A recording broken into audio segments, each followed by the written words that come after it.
Well, it is one of August Wilson's greatest plays and now a film on Netflix. It takes us back to a recording session with a famous blues singer in 1920 Chicago. This is Ma Rainey's Black Bottom. You call that playing music? I know what I'm doing.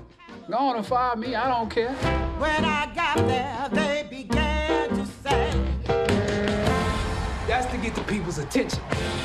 That's when you and Slow Drag come in with the rhythm part. Me and Cutler play on the break.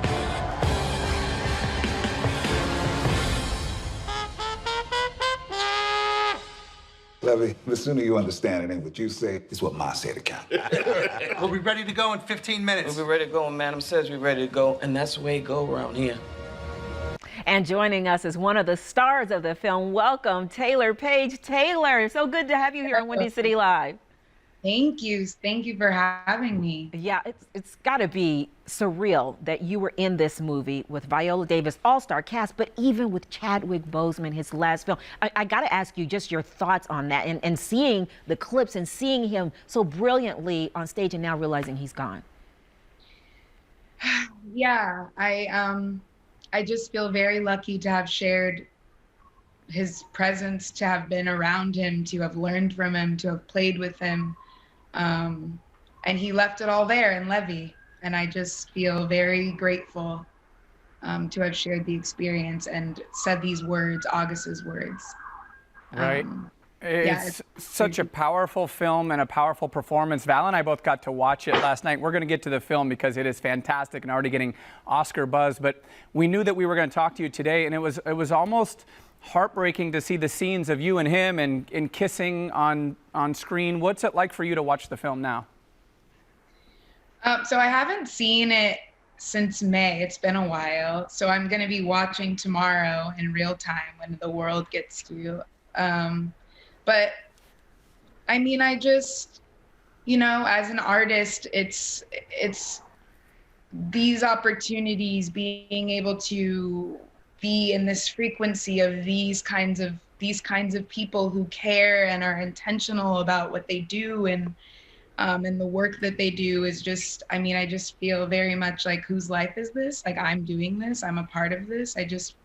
I feel incredibly lucky and blessed. Yeah, well, let's talk about your character a little bit. You play Ma Rainey's lover and also Chadwick Boseman's love interest. And you have a dancing background, too, because you perform with Debbie Allen Dance Company. So those moves when you were in there, and I don't want to give too much away, I was like, oh, she's got that naturally. What was that like to be playing Viola Davis's lover and Chadwick Boseman's love interest? It's pretty surreal, pretty gratifying.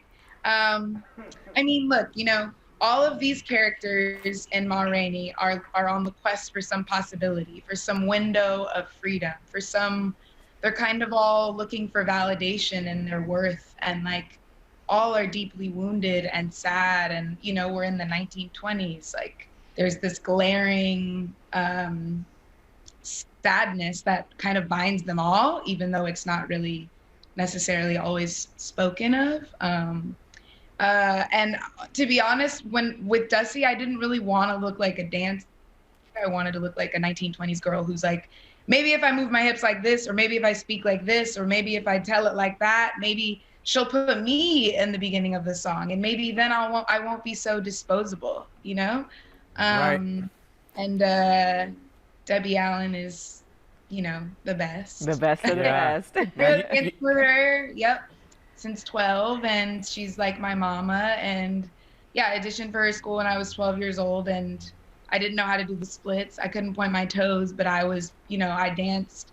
I grew up performing to my stuffed animals and kind of made sense of who I was dancing. I was able to channel all that energy at her school, and she encouraged us to know everything: ballet, jazz, tap, flamenco, salsa, denim, you know, West Side Story. Like, I was learning, you had to know it all, and I take that with me. Yeah, we got to see a lot of dancing, of course, a lot of music in the film. And I think that the biggest takeaway is that Ma Rainey was a real person who lived in Chicago from the 20s to 30s.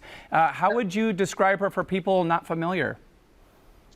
The mother of blues. I think, you know, without Ma Rainey, there would be no Playboy Cardi, Kanye West. I feel like, you know, the blues are I think, our way of processing our trauma. It's making sense of the world that we live in as Black people and in America.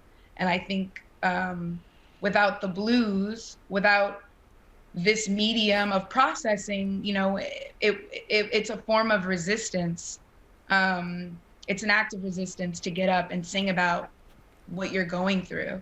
And I think without Ma, there would be no, that's kind of the womb that it started in. Right. Not only that, but the challenges that she went through, being raised or born in, you know, the Jim Crow South, being bisexual, being exploited by white producers owning her music. I mean, think about the challenges that she faced. And we still know those challenges today. That's the, you know, the kind of glaring, unfortunate truth and reality that we're still, you know, up against. And just obviously honoring, you know, Ma is a real person. These characters are all fictitious, but I think that they very much existed, you know? The energy, the spirit of it all is that there are a lot of people who we've never heard from, that we'll never get to hear from because of the time that they were born in and because of where they were. I hope that you at least feel a connection to the humanity of it all. That's what August really does with his characters, you know, like these are just Black people existing, trying to have something better, some hope. Yeah, the great August Wilson also wrote Fences, Yes, he Pulitzer did. Prize winner. Another Taylour, great one. Yeah, thank you so much, and Merry Christmas. Thank you so much. Merry Christmas. All the Peace best, and Taylour. blessings to you. All right, Bye, make sure you guys. check out Ma Rainey's Black Bottom on Netflix, streaming tomorrow.